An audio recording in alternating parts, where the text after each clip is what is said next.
sense about support coordination? It's just like case management. It is. Like we always say, it's not case management, but I think that's because it cannot possibly be that you don't get the funding to be that involved. Yeah. You're there to enable the person to connect with the services, but not do it for them or be. Yeah. So hopefully the year after, the NDIS would usually say, we've given you 25 hours this year of support coordination, but next year we anticipate that you'll have none because you'll know how to do it because we'll upskill you. Yeah, things in already then. Yeah, that's right. Yeah, and then you can change services, but at least you've got the basics in place. Yeah. Equipment and assistive technology.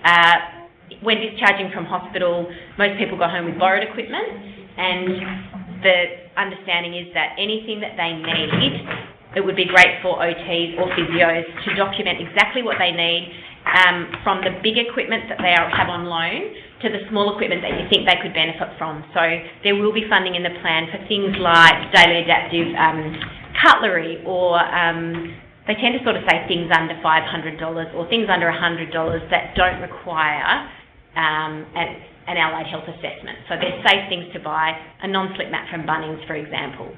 Okay.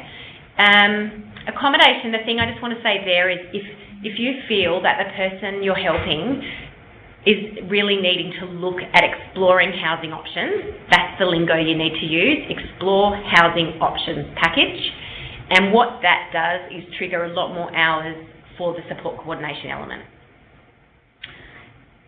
And the rationale is this person, their current accommodation is not suitable, so they will need support to explore other options, and that might be supported independent living, most likely.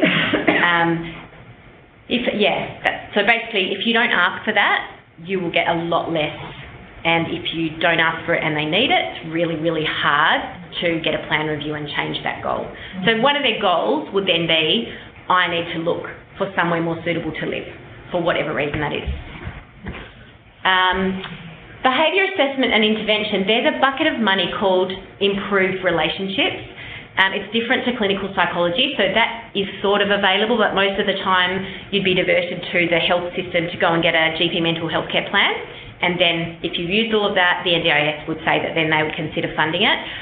But the specialist behaviour intervention is more like a team approach to someone who, let's say, has dementia or has had a stroke, and as a result they've got behaviours of concern.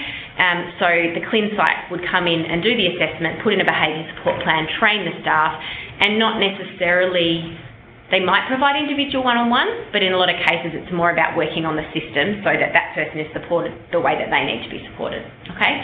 Typically that might look like 20 hours for the clin psych to do specialist behavioural assessment, and then another 20 hours for the implementation of the plan and review. Okay, any questions on that? All good? Goals. So NDIS funds goals. Typically, if I've been in planning meetings, you can see the planner going, right, I've got a wellbeing goal, I've got a physical goal, I've got an aspirational goal. So just sort of think along those lines. But I also like to think dollars, as in, if you just write things like, I love playing cards with my family, they'll go, yay, don't have to leave home, don't need any support worker for that. So they're looking for, they'll ask, that one of the first questions they'll ask a person is, who do you have in your support network? Got my mum, my sister, my uncle, and they'll think, great, well really, you're quite well supported at home, so we don't need to give you that much support. That's when I'll kind of pipe up and go, but remember your mum works full time and your brother lives in Sydney. Oh, that's right. So it's kind of just being very clear about what they need. Mobility is a really good one to have as some form of goal. So I would like to be able to access community and walk from here to my letterbox or something like that, whatever the goals are. And around that goal, that's obviously going to mean whatever equipment needs to be funded, the assessment time, the transfer time for training and all of that sort of thing. Economic and social participation, there's a budget called Finding and Keeping Employment, and that is a funded, it's like disability funded services or mainstream, where they will say, and a lot of the time they will flip that to the mainstream system, but they do have disability if someone actually needs one-to-one support to maintain that job. So there's various tiers. If someone isn't interested in working, but they just want to be more a part of their community, then I'd be using words like inclusion or social isolation, ability to do what they used to do. Like I've got a lady who's had a stroke and she used to play tennis.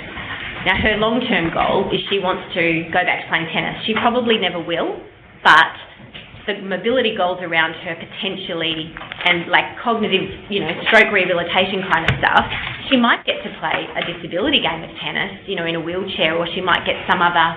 So it's sort of looking at that big long-term goal for that person is I want to go back to tennis, and therefore what are the drivers that will get that person there? Okay, I've kind of talked about this. This is really just saying functional impact. Don't use medical language, use NDIS language, which is really just saying things like an OT, the simplest way of saying it. It's an insurance model, so they want to see that by giving support, especially in the first year, that after the 12 months, that person will have built their skills because the OT is going to continue to build capacity, they're going to work with the support workers to build capacity, and it's all going to become less of a burden on the health system and the disability system. All right, this is what I've sort of put together today, which is the absolute, bare bones of what you need to do to get someone an NDIS plan. When you're in the NDIS, there is only this, hope I wrote the number down, I did off the top of my head, so we'll just check that's right, 1-800, is it correct? 1-800-800-110, good, okay. So, if you've got someone in hospital, the thing to do to fast track, you can do an access request hard copy, which is fine, but you then mail that stage off, which is really just saying the person, yes, they acknowledge they're under 65 and they've met the basic criteria, but the next stage you'll get sent another form which is called evidence of disability or something to that effect. And that's when you need to attach the OT report, the specialist report, whatever you can get, and have a medical person sign off on the form. A lot of people would take it to their GP and the GP would fill in pretty basic stuff, which is why if Allied Health can help at all with their individual page reports of really clear recommendations, it's an absolute bonus.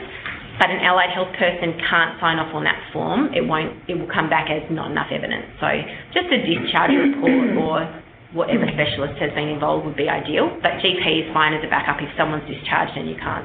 There's always going to be hospital records for you guys. So with the client, you literally either ask them to do this or sit with them and say, phone the 1-800 number.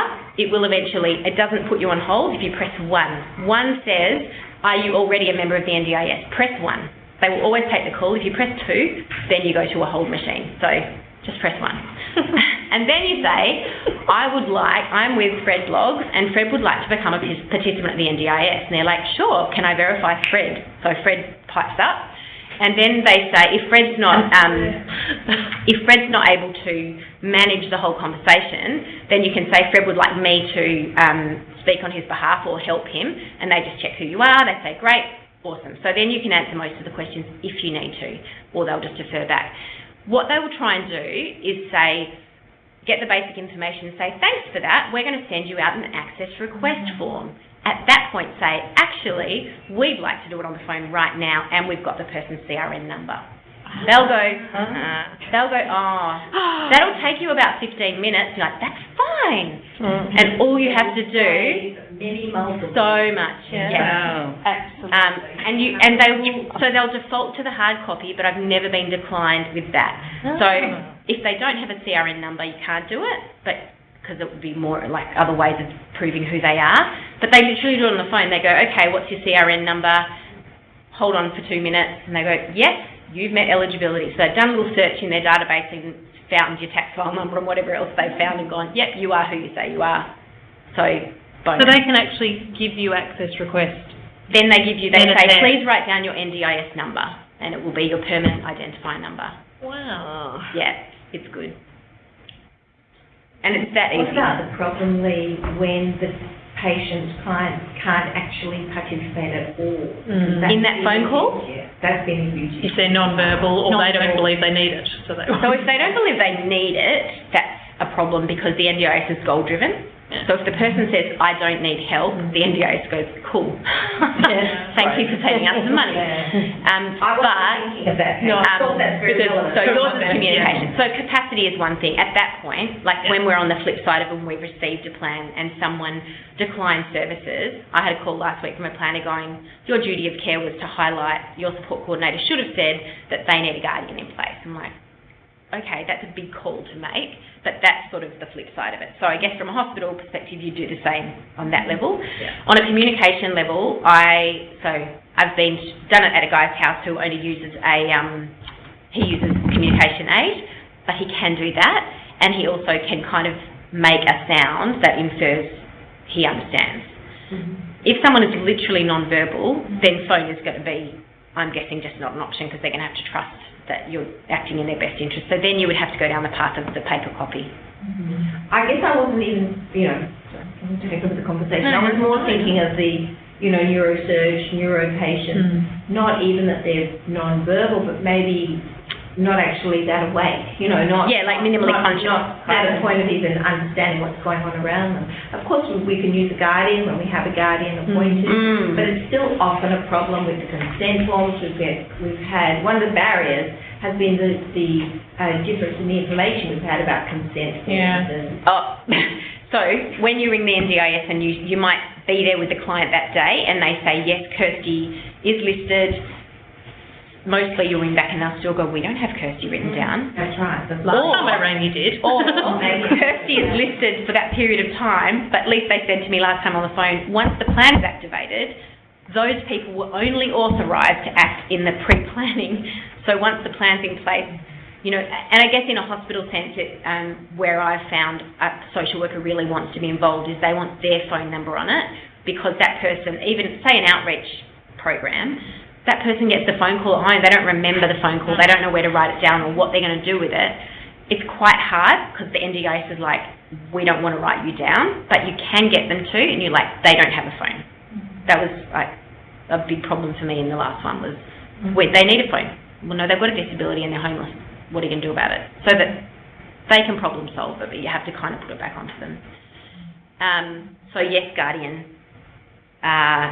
It's just all the typical social work hurdles. There's no magic for that. I got on Tuesday at our NDIS Health Reference Group meeting, there was talk of NDIS have been giving people different advice on which consent form to use, and some, when you send it in, they decline. Yep. So I've got the one from Perth Children's Hospital that consistently gets accepted. So I'll send that to you, Robin, from our desk reference group, and to you, Emma, and then you can send it out. Yeah, cool. Absolutely. And we've been using one that was perfect until about 2 months ago, and then it wasn't. Yeah. And there's another NDIS one that I don't think makes as much sense, but we use that now. Yeah. And we actually had a planner start with us, and she's like, that's not the right form to use, so go with the one that seems Yes, that's the one that's still getting it. Yeah. So we'll go with those. And if you can put their number on it, if it's whether they've got an existing plan or they've been accepted, putting that on it as well, apparently, because I don't think there's space for it on it. And the other... a very inconsistent system for where they're actually lodging that form at their end. Yes, we've got it, no, we don't, yes, we know you don't, no, we don't know you. I know, definitely. I've also experienced 3 points of ID, so if you are the person nominated, they might say to you, what's your name, what's your email address, and what's your phone number, or if you can say what the client's phone number, email, like that's kind of where it should be, but some of them say that. Okay, so we got to the point where you've done your online request, you've got the phone number, the identifier number, so from then on when you phone, you're like, I'm ringing up about 431, blah, blah, blah, blah. Then the evidence of disability form comes out, you're going to then grab all the allied health reports you can. You don't have to complete all of the form if you've got the allied health reports, and I've given you a handout, online, but we can email them through. This one here, and I really apologise if there's any not de-identified on there, but this is a planning tool, someone I'm going today to a planning meeting, but it was filled out by an OT at Royal Perth. And it basically has, if you go through it, you'll see that they've gone, the goal is this, what I want is this number of hours, and the clinical rationale is this. Now, they're the bits that if you are a social worker and you're kind of the person who is taking it upon yourself to help the person, reach out to the physio, reach out to the OT and just say, can you just complete that section or email me and I'll cut and paste it in. Then you go to the GP or whoever you can get medically to sign it and look, this is not the evidence form, sorry, it's the version that the hospital does, which will translate into the evidence. But also, I'm going to take this to the NDIS today and say, these are the recommendations, and if, I've given them to you, now you can see them. So if it's not right, we'll be coming back saying, where did the hours go? Okay? Keep a copy. They lose stuff a lot. And the other thing I find is when someone goes to their planning meeting, if you say to the patient, it's okay, they've got everything, I'll get to the planning meeting with the person and they'll go, we just have the automatic transfer. So it might be there, it might not be there, but if they can take a photocopy with them, it would be really good. And the planners usually go, oh, thank you so much, that's bonus, that they'll then pop that in. That's really, to me, that is the getting them the NDIS, okay? Ask for support coordination. They're either going to get it through Mission Australia or APM, which are the WA-based LAC models. That's 90% of the population of NDIS will get that. If you've got people like you talked about who have really like guardianship needs, communication issues or complex family dynamics, you just need to make it clear in your evidence and request the support coordination part of it.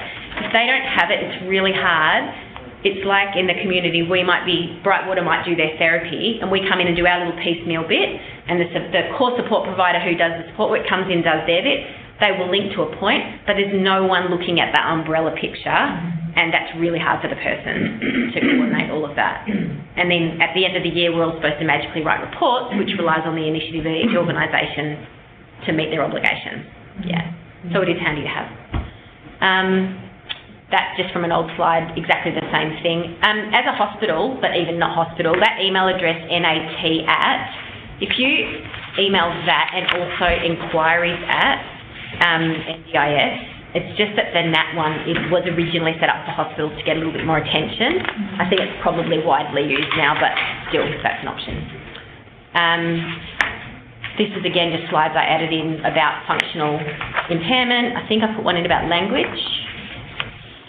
So how does it affect someone's quality of life? What supports would reduce risk? Use NDIS language. Words like pain are not popular in the NDIS, and diabetes has just got through as it's not recognised as a disability without the functional impact, but they are now going to fund like more podiatry related services and diabetes related, and I think nursing as well, like home-based care for people who have a primary diagnosis. And that's the other thing, if someone has more than one disability, they're going to say, what is their primary disability? Are there any others? Pop them all down, but they'll all need evidence. Do you want to use the rest of the time to just ask questions, or do you want me to keep waffling? Scott? Or we can be done. No, definitely we want to pick for a bit longer. You can totally do that. What's the most useful? So this is another one that, so I gave you a handout, Barry White, planning meeting. This was when I didn't have a U in my life, so it was just helping someone from the Salvation Army, a client of the Salvation Army. When someone gets a plan, they'll get, there's a little description about them. So I kind of just put together that, which describes the person. It usually brushes over the complexities of their life completely. I think if you can reflect a little bit of the reality in there, it's handy. But otherwise it just says, I've got 2 brothers and sisters and I live in Bertram, blah, blah, blah. The goals, so I've just really put together, transport goals, yes. So I've put together the goals. I've linked that he wants some equipment, he wants physio, he wants OT. Now, he doesn't have any assessments to go on, so it's more just like this is a man who from 1970 has had one leg amputated above his hip and only ever had crutches. Oh my God. Unbelievable. And he cuts his veggies for dinner, leaning his head against the cupboard like this because he can't cut and use crutches. And he thinks that, it's worked so far. So that's unmet need. Anyway, so I'm hoping we did have his planning meeting, and I hope that the planner recognises what she sees. So anyway, yeah. Any questions? Hello. Can I ask a question? Hello. Hi. The role of the LAC, so we're talking about the Mission Australia and the, I can't remember the other provider. APM, that's right. Are they just involved in so once you've determined the eligibility, the client becomes a participant, then do you involve them, or do they just get involved like kind of after the planning in the support coordination role, or do they help with the planning? They say, I've only been to 2 with Mission Australia. Sorry, can you hear me? Yeah? Yep. They say that they're responsible for getting the person connected with services. And when I asked, it was actually for this person, when I said, okay, beyond that point, if they have any problems, who do they go to? They said, they can get in contact with me if they want to. So I think their role is a bit like the DSC, which is make sure that they've negotiated a core support provider, a therapy provider, and a psychologist, whatever it is they need, then assume that it's just done. But that person will have as far as I'm aware, they'll have that person's email address, and that unless the role changes, that's the contact they've got. So it's not active support coordination, it's assuming the person has a level of initiative, really. So are they what they were calling the partners in community? Yes. So that's where there's that lower level, less complex kind of ones? Yes. And then is it when you've got specialist support coordinators that you have ones that remain involved? There's 3 tiers. So partners in community is Mission Australia and APM. Yeah. And that's where they'll almost have they have an office like in Cloverdale, that's where I'm going this afternoon. So you can actually go in there and say, I need help. Shopping centres often, isn't it? Yeah, well this is actually their Mission Australia branch. Yeah. I'll let you know when I've been. I haven't been to this one. But I gather you could front up there and say, I need help, assuming you've got the initiative to do that. But then there's the next level down, which is support coordination. And that is, or the next level up rather. So say Brightwater's got support coordinators and specialist support coordinators. Support coordinators, you don't have to have a clinical background, but you're the problem solver for that person. You help them connect it. And that would be for someone who, say in our case, has a brain injury, has problems with decision making, memory, whatever. Specialist support coordination, that's what you have. If you want that, you really need the medical evidence to back it. And a good example would be, someone, I don't know if you use Connect at all, the health system. I would want someone who's got Connect in their life, really needs specialists in their life as well, because Connect will want to disconnect at some point, and sometimes we beg them to come back, but that's kind of where we find a big gap, is that real need for case management. And we exhaust specialist support coordination hours. You might get given 40 hours over the course of a plan or 20 hours, and if that person's ringing you every single day, the hours are gone, and then you can't help them anymore. So, that's about the provider trying to manage that, but it's hard. So, just ask and make it clear. Does that answer that a bit? Yeah, cool. Would it be us that, so for example, if someone's in hospital and they need a plan before they leave hospital, would we get that local area coordinator involved, or would that come through NDIS? So they actually, on their email addresses, they actually have NDIS as their attachment. So they're hired almost as a subsidiary contractor. They're way more responsive is what I've found. So they're getting through people a lot faster because of this local model. And what I've seen is that they will contact the person directly and say, can you come in 2 weeks' time for the planning meeting? So no, you don't, your contact, until you know that Mission Australia's in their life, the only contact is the NDIS. And how do we put the 2 together? You don't need to. They make that decision. Will they come in and see them in hospital? Because sometimes they're people that can't leave the hospital. Yeah, you need to specify that. Yeah. And so in general, I would say, I don't think they're really doing phone interviews anymore because they're pretty bad. They don't get really great outcomes. But I would try and decline that. It just might mean if you want a hospital visit, that they need to go through approval processes because that's going to cost them more. But they do it, and I've been to lots of hospital meetings. So yeah, definitely, yeah. The impression I got is that you could contact Mission Australia or APM and then they would help you. Yes. If you're in the community, particularly, like with applying for access, if you have that extra support. So, before you have a plan, you mean? Yeah. You can definitely go in there. That would just be like fronting up to any NDIS office. So Midland's got the national one, but Mission Australia's a localised version. And if you walked in and said, I'd like some help to be connected, you would get that help. Yeah. And I think my understanding was APM particularly, I don't know about Mission Australia, but they're mainly basing themselves in shopping centres and things so that people can literally just pop in on their way to It is regionally based, because I had one that was in Glendalough. And, they won all the other. It's on their website. It's like north-southy, isn't it? That was Mission, and I'd rung at APM. I think we're mainly Mission Central. The thing that I guess I found a bit scary with the Mission Australia planner, but it wouldn't matter which one, was they had absolutely no idea of what someone's equipment needs equated to in physio. So this person had a long list of equipment, and then when I said we'll need physiotherapy, they said, oh, you could access that through the GP chronic disease management plan. They'll give you 5 visits. I'm like, that has nothing to do with assessing for equipment. So what do you need? So, I think in those cases, if the client had been there on their own, they don't know that it equates to hours of assessment. So that's where we're, from an inpatient perspective, probably getting one of our biggest issues is people coming into hospital because they've had such inadequate plans and they've run out of allied health hours, and so they're here for us to organise what equipment they need with health hours. So it's about getting that plan right in the beginning. Sorry, that must be something that's critical for us to track. Absolutely. Have they got any standardised things anywhere that would be helpful?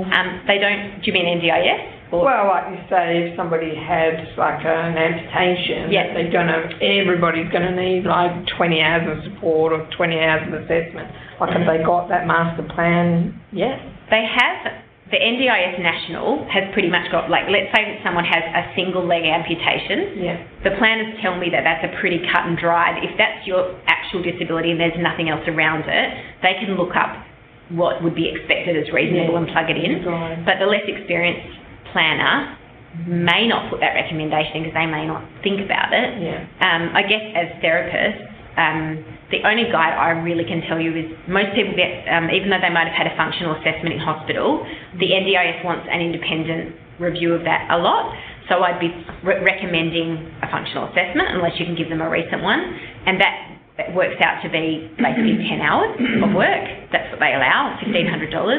And then a prescription for a wheelchair. So our specialist seating person, she would typically say to me, I need about 13 to 16 hours, and that would depend on, retrials of chairs or complexities and changes of mind.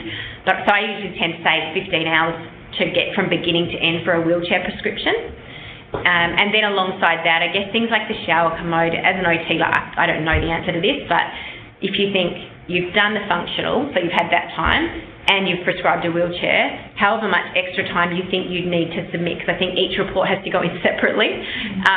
So therefore, I need a shower commode. How much time do you think it would take you to write up the report, get the equipment, and bring it to the house, So just think of all of that. That's our biggest struggle. We get a budget for 35 hours and the OT goes, well, what do you want to prioritise? Because we can't possibly deliver all of that. Also the CAPE patients, that's where I came across a CAPE patient who had been, came in through ED and then discharged directly from ED, so hadn't been an inpatient here, hadn't connected to social work, needed to be on NDIS, had received a letter from CAPE here, but didn't know how to go through the process. And he was just like, and I asked a question, and to find out a person to actually help him through that process was really difficult, because I couldn't then refer him to social work and ED because he hadn't been seen when he came in. So it was actually finding, and luckily in the end we rang NDIS, and that would have meant another home visit for me to go out, so I said no, we're not doing that. Then I rang APM to see if they would be able to go out and connect, because he wasn't able to initiate. They said no, but it's Mission Australia area. And in the interim, he would also been receiving silver chain under the HAC umbrella, and so the silver chain coordinator said that she would actually go out and help him with the process. The silver chain person did. And you know what? That is out of the goodness of their heart, because that's it is, like when I go help people. Completely. It's actually like there is no funding for it. No. You know, I guess some organisations, like for us, we'd say, well, hopefully they might choose us for therapy, so that's great. Yeah. But other than that the NDIS is relying on the goodness of people and organisations to actually get them to that point. It's really a bit unfair. There are advocacy organisations, but they have quite a big wait list. People with disabilities is one. There's one in Coburn area, but even if you looked online, Midlas is one. So theoretically that's their role, is to onboard, but I would say now with Mission Australia and APM you'd be better going straight to their shop front. That was my next step after Silver Chain, but Silver Chain actually said, look, don't worry, we've got to go review his plan anyhow under all his service provision. So as part of that, I'll get him to ring NDIS, and then we'll at least get the access process started. Because I was thinking, oh my gosh, it's going to be cheaper in the end for me to do another home visit and do it. I know. But it shouldn't be that way. I need to find the resources for him to actually be able to follow through with that. And he was a Cape patient as well. I just thought of, did I talk about transport budget?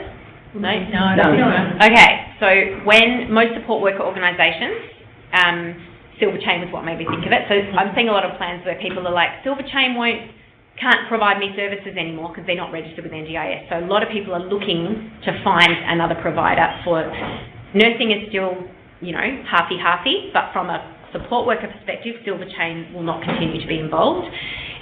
So all the disability organisations who provide support work, nearly all of them would require a transport budget in someone's plan to take them anywhere more than just kind of to their local IGA.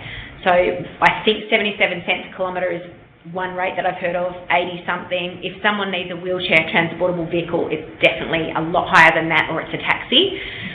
The smallest transport budget you tend to see is $1,750, I think. If someone wants to, if they've got to go around getting employment, you might see a $2,500 budget for the year. I probably have hardly seen higher than that. If someone needs to get, that's pretty much to work. Like, if someone's got permanent work at Active Foundation or something, they'll tend to have a pretty good transport budget. But it in no way covers for the mobility allowance that they get now.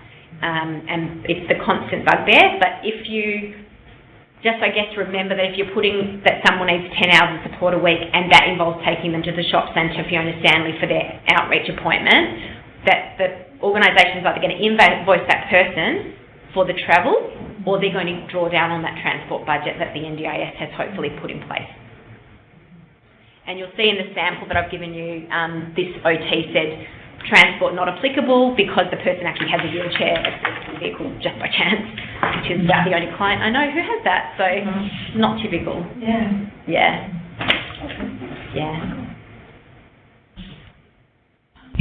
Can I ask how long is it the quickest that it takes from eligibility to planning that you've, in your experience? If someone's in hospital and it's urgent, then I've seen pretty quick turnarounds, like maybe, when I say pretty quick, like 4 weeks-ish. But it could be a lot longer, but it's more like if the evidence all goes in correctly, and that bit really, it still has to be seen. They say allow 4 weeks from receiving that information to actually read it. But as a hospital employee, if you really want to push that, I guess there are ways and means to get attention. But other than that, I would say a typical one's probably more like 2 months or 6. If you're just Joe Blogs in the community and you've got that letter and you don't bug them at all, you might be waiting till November before anyone calls. But I haven't had enough experience with Mission Australia and APM to see if that's actually going to be like way better. The thing that is a real problem at the moment is when someone gets their plan, there's no services out there now. Like in the north, I've found like core supports. I've got a guy who should get 20 hours a week, and at the moment he's getting 5 because the organisations are going, we've got a wait list. We can't do more than that. We certainly can't come 2 hours a day, 5 days a week. And obviously organisations can cherry pick too. Like, oh wow, we're going to get 4 hours a day from this client, that's great. Whereas it used to be that, you know, Silver Chain could come for half an hour for a shower assist. No, I think that would be really hard to find now. Yeah. Yeah, so you can't just assume when you send someone home with a beautiful plan that they will suddenly get embraced with love and services, because often the first month's really quite destroying for people, because they just think, I've got this plan and no one to help me. And I would say, like, at least a month, you need to give it a month, and then even then maybe 6 weeks to have everything kind of connected. So as soon as they have an approved plan, are they considered active immediately then, or is it when the accepting organisation signs something, or at what point are they considered kind of active up to their planning meeting? So the day that is on the planning meeting, no, not accepted yet. Yep. The person then typically gets the plan in the mail. If you were wanting to fast track that, it's probably available a week before that, but to wait for it to get into the person's mailbox is probably 2 weeks. But whatever date's on the plan, providers can backdate to that. Okay. And it's definitely active. So it's written, most people are 12-month plans, occasionally you'll see a 6-month plan, but yeah, that's the date that you can say that they'll definitely get paid. Okay. Yeah. And are they picked up immediately by, because I guess some of our services are meant to cease as soon as the person has an active NDIS plan, so I'm just trying to work out what that... So what I would say to that is we've got clients who are discharged with a, say, a 4-week therapy package, transitional from the hospital. Yeah. We're now saying to those therapists, well, you let us know when you're exiting and we'll come in with ours, so we're ready to go. In this case, with the gentleman who needed like lots of hours every day, he was not going to discharge from hospital until we'd found him a core support provider who said, I'll do that. So the day that he went home, the support worker organisation was pretty much there on deck. But that takes planning on whoever's part, like to link that in, invite organisations in. Okay. Yeah. So what about like the interim hospital plan? What you see, packages. Yeah. Do they still exist for that sort of problem? They still exist. Yeah, we are providing them, but we have to be very careful with them because we don't know how long The main thing is we do have a limit as to how long we can provide it for, so it's usually not more than 12 weeks. So without knowing how long the NDIS service is going to start, we generally are not sort of agreeing that we're going to continue until somebody's NDIS is in place. We normally agree to a certain amount of time, and then hopefully with another plan like family support or something like that to take over. So when you say family support, literally family support, like not, okay. Yeah. Now, are you with rehab in the home or? No, I'm one of the interim hospital package coordinators. Okay, right,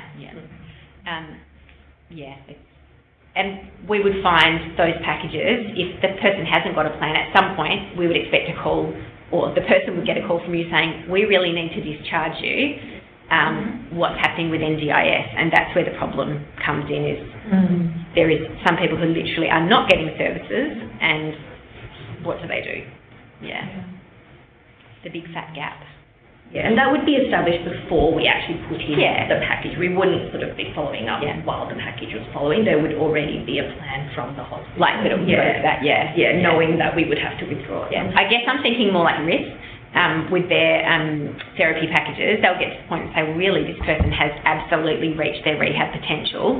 We were holding them for you, but they still haven't got their plan. So, I mean, worst case scenario, people are readmitted when they fall into sadly, yes.